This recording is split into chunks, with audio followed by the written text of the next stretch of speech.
Here's what they say. Come grab a friend, we gonna rock it tonight. People will play the games they play, but I promise everything will be alright. So let them mash up some roots reggae. Mash it up. Good vibes tonight, set the fire alive. It's a new day. From a long rockin' sway. To roll our troubles away.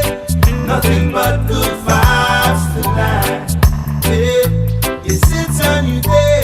It's a new day. From a long rockin' sway. To roll our troubles away. Nothing but good vibes tonight.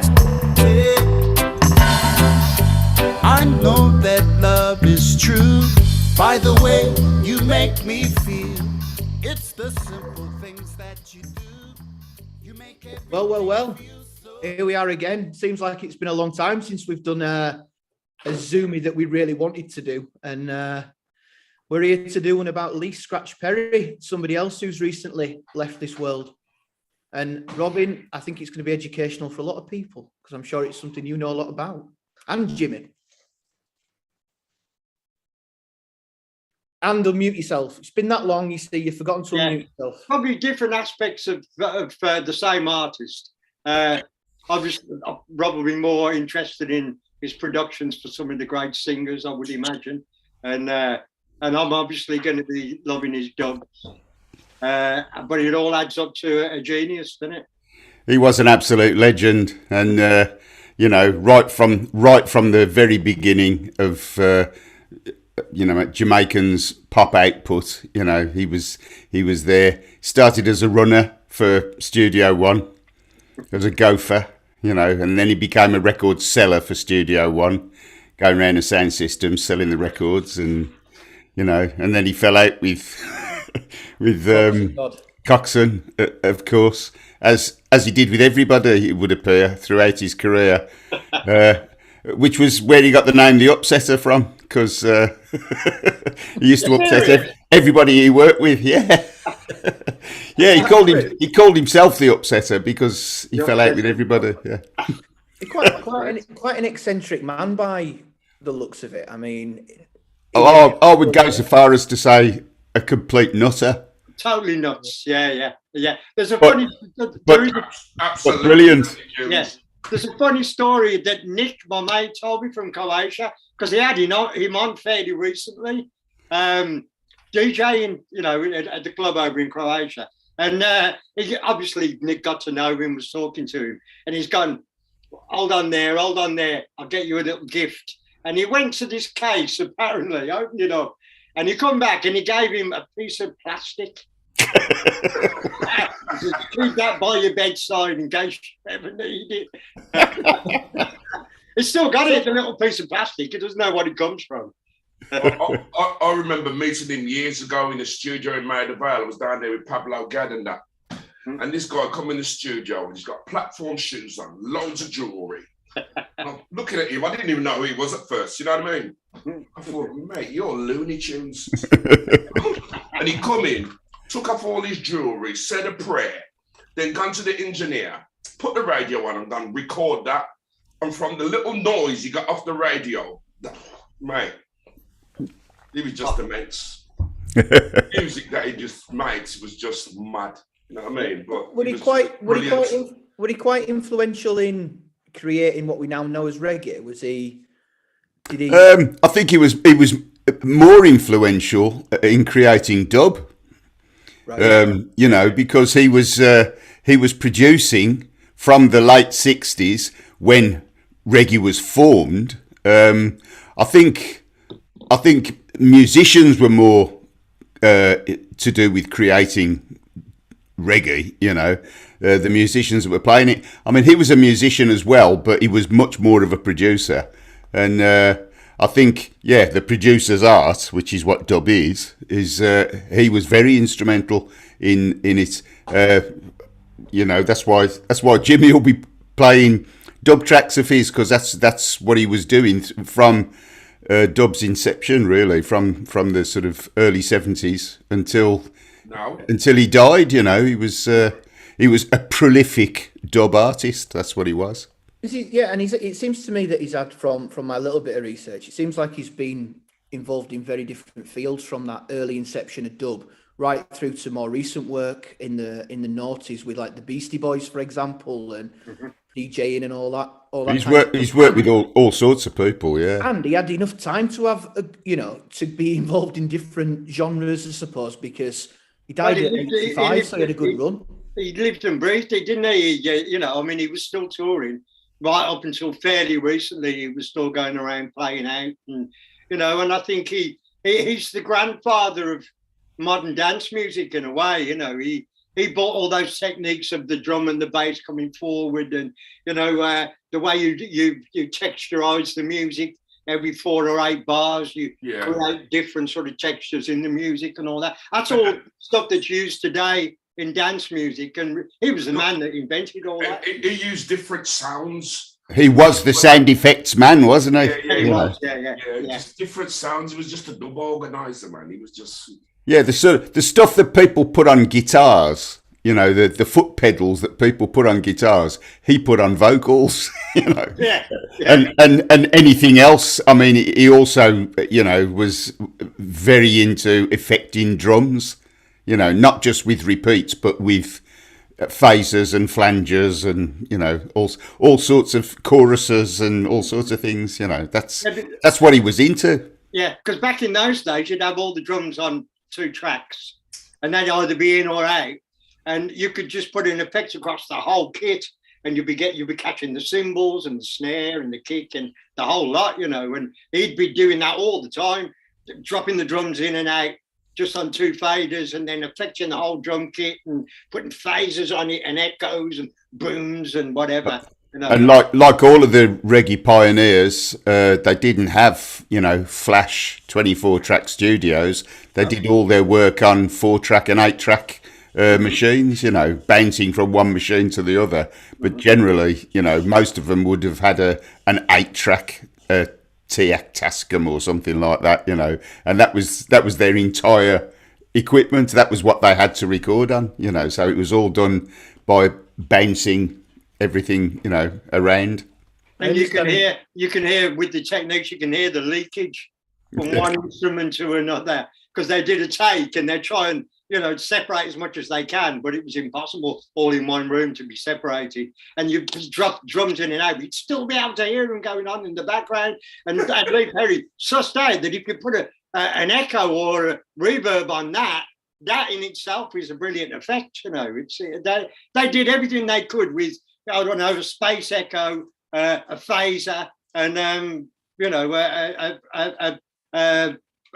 reverb. Yeah. They do everything with just those few machines. Yeah, absolutely. And there is dub. Absolutely, yeah. And it's still, it still works now. I'm always looking for the space echo when I'm doing dubs. It's great sound. But but he did actually also. He used to blow cannabis smoke onto the tapes. because he believed that it would influence the music that was on the tape that he'd already recorded. He would just sit there and blow smoke onto the tapes to he's very into spirits. to get the music stoned. Yeah. and then put a little bit of plastic next to it. I heard that he built a studio in his garden once he left Coxon. He built I think it was called Black Ark, or he called it that, the studio in his garden. And then one day he was having a bad day and burnt it down. It was actually once he left Joe Gibbs. Oh, was it? Yeah, he left Coxon because they fell out, because he wasn't getting any recognition or any money. Because he'd already produced, I don't know, probably 30 or 40 tracks for Coxon and wasn't getting any recognition for it, or any credit or any money. He was still being paid as his record seller. So, he left acrimoniously and went to Joe Gibbs' studio, Amalgamated, I think that was called, Amalgamated Records. What would that have been, early 60s, Rob? No, late 60s, that was. Yeah, late 60s. Late 60s, he went to Joe Gibbs, who was like one of the rivals, one of the up and coming rivals of Studio One, you know. And yeah, he worked with him for a while, but then he left him because they fell out again, you know, over lack of money.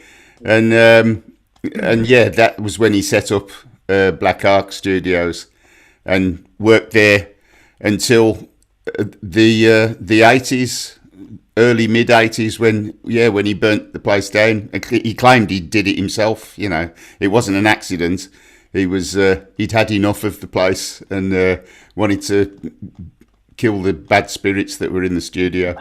It must resonate with you guys though, that sort of the whole building your own studio thing, rather than going and, you know, paying per session. You just get much more time to chill, be creative, do what you want, work. Absolutely. It gives you control.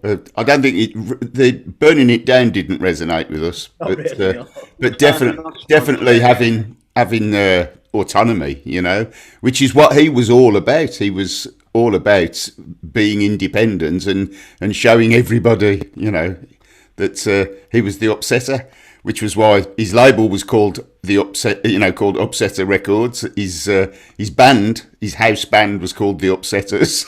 Yeah. A bit of a theme. So we need an example now. Let's do it. Let's play. So who picked Return of Django? I think Norman picked that because that was basically the first real success that he had. It was the first record that charted for him in the UK. Yeah, I remember it. For certain. In fact, I think it charted twice because it got used in an advert in the 80s, I think. But the first time it was released, 69, so it was in the original Skinhead period.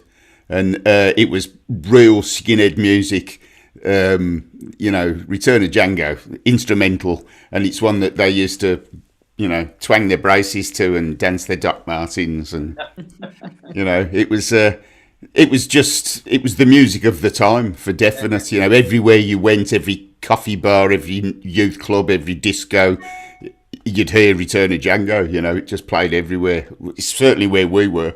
Yeah. Let's do it then. Trip down memory lane. Hit it, Matt.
is it right that that was the theme tune to the tax returns HMRC advert?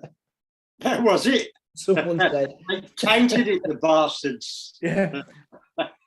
So everybody getting up and running. Robin, unmute. Yeah. I think probably for anybody listening, we should give a little background to dub and where he came from. And it goes back to the days when there would be an instrumental B-side so that an MC could chat over it, over the B-side of a song, you know, and they'd have an instrumental version on the other side. It was called a version. That's what they used to call them. And you know, that was kind of, I think probably, you know, the big producers would finish doing the main thing and leave it up to an assistant or whatever to run off the instrumental version. But that was an opportunity then to start messing with the desk and start texturizing the music, you know, and bringing things in and out.